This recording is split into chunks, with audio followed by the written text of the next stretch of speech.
Sector 108 क्षेत्र में जो 8 जुलाई को एक चोरी हुई थी।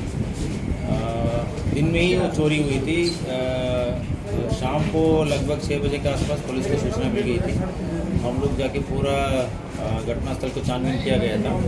सेक्टर 39 पुलिस को निर्देशित किया गया था अलग से इसको टेक्निकल और ग्राउंड इंटेलिजेंस में काम करने के लिए, और हमारा क्राइम ब्रांच को भी इस काम में लगाया गया था।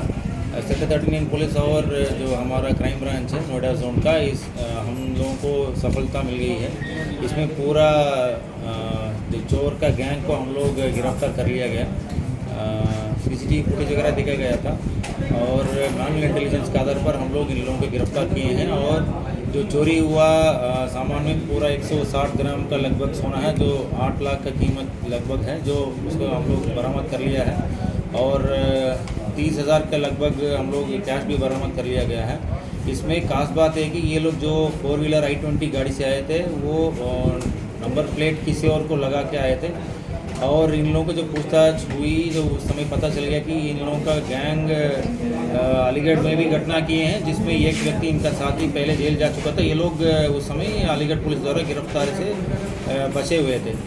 और इसमें जो मेन अभियुक्त है सुरेंद्र सिंह, ये बाबूगढ़ क्षेत्र का रहने वाला है, जो हापुड़ का।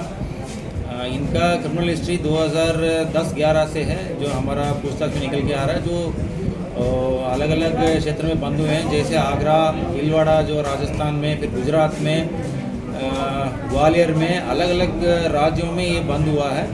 और काफ़ी समय जेल भी रहा है, बट जैसे निकलता है उसके बाद ये तुरंत 4 व्हीलर से घटना कर लेता है। और इस गैंग का पूरा जो गढ़ है वो 2 गांव का है। एक बुलंदशहर में नगला कटक, और दूसरा जो बाबूगढ़ थाना क्षेत्र में एक गांव है। उन दोनों उदयपुर करके एक गांव है। इस दोनों गांव का ही लोग हैं। और जो घटना में जितने ये चोरी गई थी ज्वेलरी, वो एक सुनार को बेचा गया था। वो सुनार भी एक कुचेसर गांव है बुलंदशहर में, वहीं का रहने वाला है। वो सुनार को भी हम लोग गिरफ्तार कर लिया। टोटल इसमें हम लोग 5 लोग गिरफ्तार किए हैं, 4 चोर हैं और बाकी एक सुनार को गिरफ्तार किया है। इन लोगों को क्रिमिनल हिस्ट्री पूरा निकाला जा रहा है। इन लोगों को जल्दी से गैंगस्टर का कार्रवाई भी की जाएगी।